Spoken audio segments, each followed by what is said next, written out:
2000 tonnes par an, Madagascar est l'un des plus grands producteurs de vanille au monde.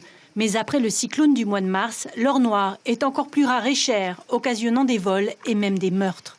Du coup, les cultivateurs cueillent leur production beaucoup trop tôt. À seulement 6 mois de maturation, la qualité de la vanille est altérée. Inimaginable pour les quelques 700 producteurs polynésiens, comme Marie à Papara. Il faut attendre 9 mois après la pollinisation. Dans la durée de la floraison, on est obligé d'être toujours à côté dans la serre, à Marie, polliniser. Qu'il pleuve ou qu'il vente, on est obligé d'être là, parmi la vanille. Comme si c'est notre bébé. Marie bichonne ses orchidées. D'une main experte, elle pollinise les fleurs plusieurs centaines de fois par jour.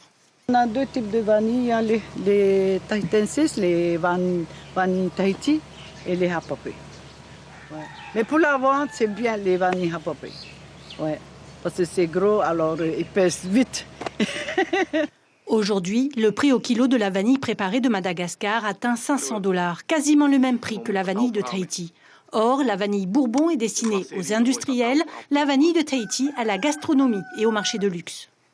Quand il y a un manque dans cette partie industrielle, ils vont forcément se retourner vers les autres pays producteurs et la Polynésie est impactée.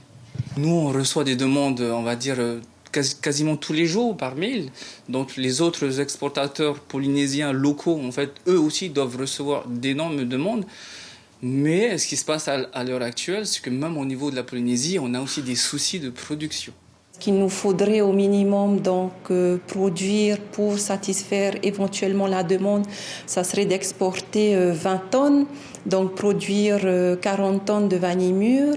Et à aujourd'hui, les chiffres que nous avons ne permettent que de satisfaire la moitié de la demande. Donc d'où cette flambée des prix de notre vanille donc à l'export. 52 000 francs le kilo. Le prix à l'export de la vanille tahitienne n'a jamais été aussi haut. Pour réguler la production, les professionnels comptent sur l'obtention du label européen AOP, appellation d'origine protégée, ce sera en 2018. Et pour développer la filière, l'Epic Vanille propose de nouvelles aides pour acquérir des ombrières avec une opération pilote au Tuamotu et aux Marquises.